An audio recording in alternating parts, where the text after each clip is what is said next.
This is Faith Encouraged with Father Barnabas Powell. Homilies designed to help you live a purposeful and faith-filled life in Jesus Christ. Here's Father Barnabas. There is a temptation that every one of us face. It is the temptation of shallow or temporary thinking. It's always funny that I hear the debates back and forth between philosophers, and I love philosophy. I very rarely understand it, but I love it. But I love reading it, and I love contemplating it. It's good exercise for the brain. But it's amazing to see the philosophers battle back and forth between something that's been going on since the very beginning of philosophy in the ancient Greek days, between Aristotle and Plato. And it's the difference between what was called the universals and the particulars. Some philosophers think we should think about heady and cosmic things, and that's where reality lies, in the huge and the big ideas of philosophy. And we ought not to think about chairs, but we should contemplate chairness. What is it? What is the essence of being chair? Not just these chairs. These are just chairs. But it's the chairness that we should think about. And then the other philosophers say, well, "What are you fluffy-headed guys? You're all the time with your head in the clouds, and you're not really practical." No. Think about this chair. This chair here, it's got metal. It's made of cloth. That's what you ought to focus on. And in our lives, we vacillate between getting caught up in big ideas. I always love people who tell me, "Father, I'm just really upset about the world scene." And I always kind of get a little tickled, like, yeah, how's that going for you? You able to change that at all? No. It fascinates me to see how our current culture has so politicized everything that everything is politics now. We have fallen into the foolish delusion. I'm going to really be plain, may I? It's just us. The foolish and childish delusion that everything we talk about somehow has some kind of political connection. And then the second it becomes political, everybody's picking sides. And I've watched as real friendships have been destroyed over this politicization of everything. To the point where one of the most popular books out today is a book that I can't wait to read. I'm really looking forward to it. I've actually mentioned it to you before, called The Benedict Option by Rod Dreher. And Dreher suggests that what we Christians ought to do is we ought to really work hard to really Christianize our homes, Christianize our kids, and Christianize our churches and our parishes so that we create a subculture that can protect against the darkness of a world that seems to have lost its mind. I want you to know that appeals to me.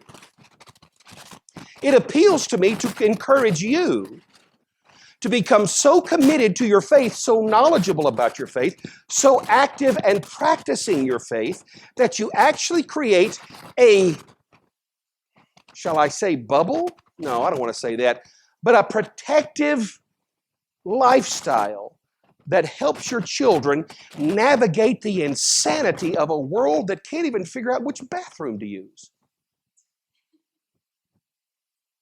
Do you realize that's how insane modern society has gotten?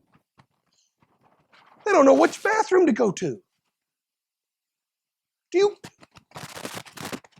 Is everybody else as shocked about this as I am? 50 years ago, 20 years ago, if somebody would have said, "You know what, we're really confused about which bathroom to go to," you'd have gone, "You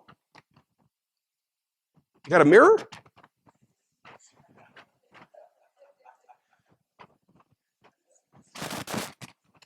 But this is what happens, brothers and sisters, when a society actively attempts to deconstruct reality. When a society loses its mind, goes into complete insanity, and deconstructs reality, this is what you're left with.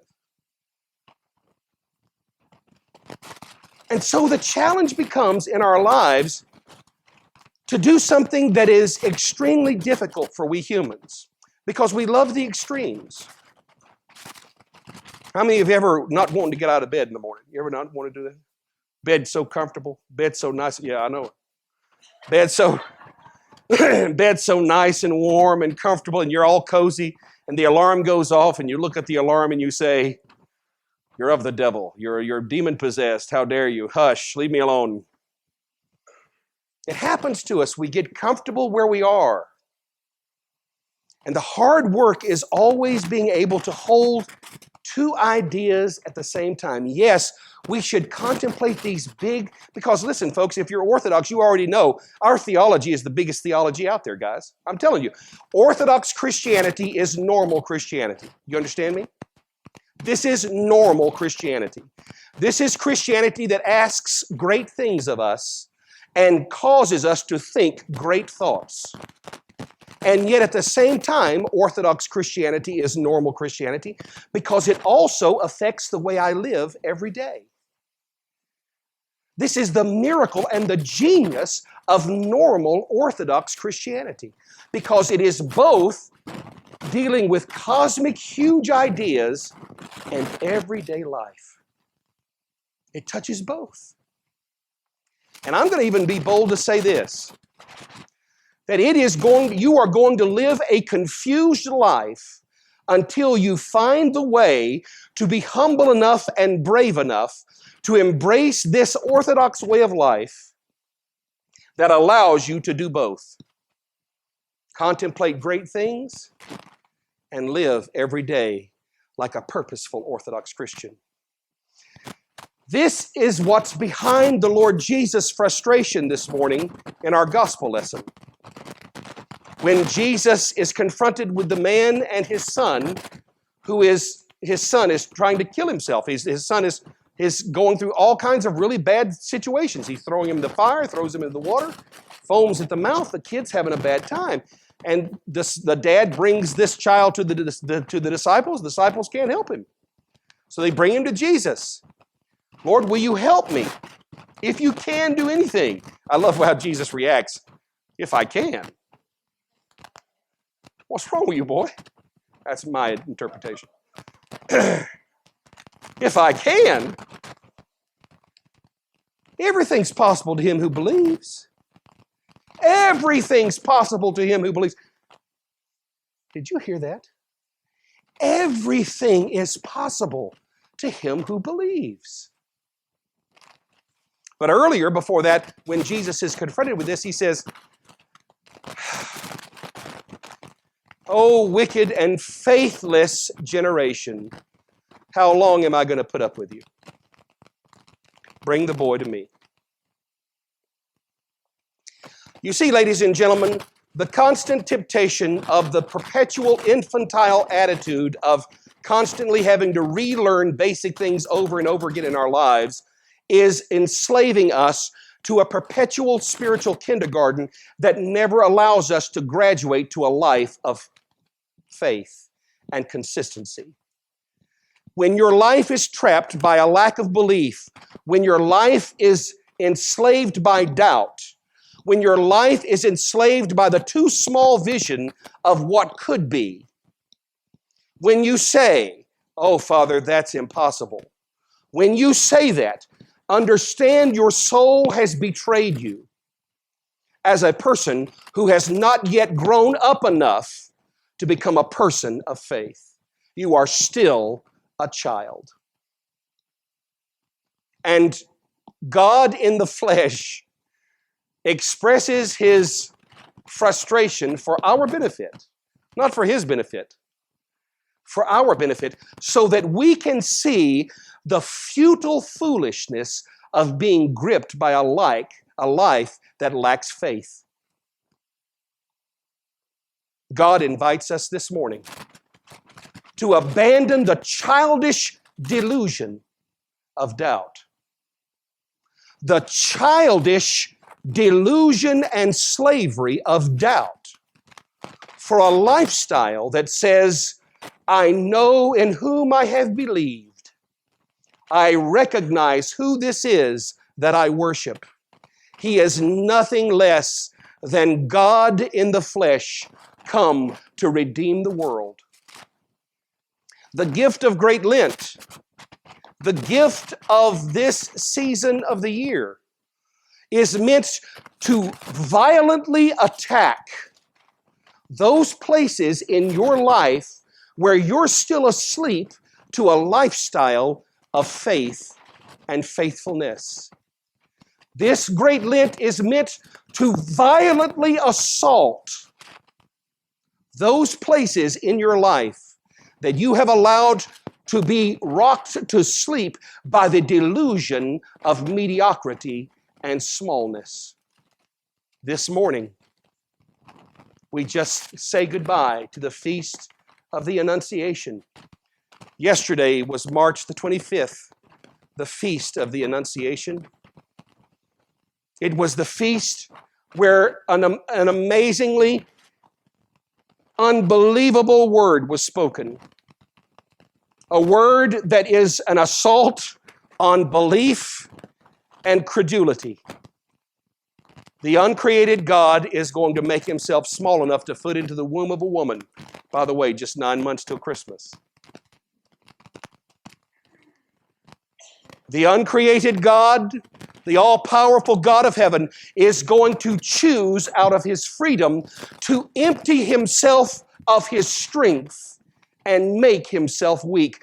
The unbelievable exercise of power that it took for God to make himself small for my sake and your sake is celebrated in the Feast of the Annunciation. It makes perfect sense to me why the Greek nation, when she was fighting for her independence, chose the Feast of the Annunciation to declare their declaration of freedom from the Ottoman Empire. Makes perfect sense to me, folks, because the Feast of the Annunciation is the declaration of liberty and freedom for every human being that breathes air. A woman is visited by an angel, and she says yes. She is freed from the infantile delusions of doubt, and she dares to believe the unbelievable. This morning, in this place, with you people, in your life, with your struggles, with your pain, with your fears, with your worries, with your seemingly insurmountable difficulties in your life, whether it's financial or relationship-oriented, or whether it's health-related. Regardless of what you're facing in your job or in your marriage or with your children, this morning, the unmistakable message of normal Orthodox Christianity is you are invited to become a person of faith. To believe what everything else says is impossible, and to dare to have the courage to live as a faithful believer in God. This is what you're offered this morning. What are you going through? Are you scared? Are you nervous? Are you worried? Is tax time coming up and you're not quite sure how to deal with the IRS?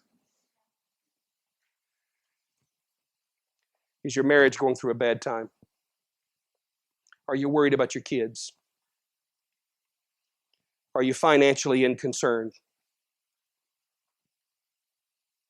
This morning, if your Orthodox Christianity doesn't touch you at those places, you're not paying attention.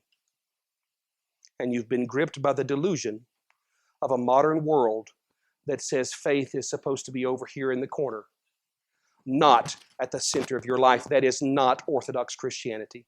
Orthodox Christianity insists on being the very first thing you think about when you wake up and the last thing you think about before you go to sleep. This comprehensive faith is a faith that will free you from the delusion, the childish delusions of doubt, and set you free to be a person of confidence and peace. This is what's offered to you this morning. Will you please be like the Theotokos when someone brings you amazing news?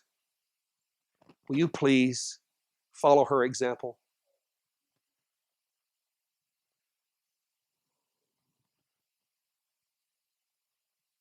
Will you say yes? Father Barnabas is the priest at the Saints Raphael, Nicholas, and Irene Greek Orthodox Church in Cumming, Georgia. Find out more at faithencouraged.org. That's faithencouraged.org.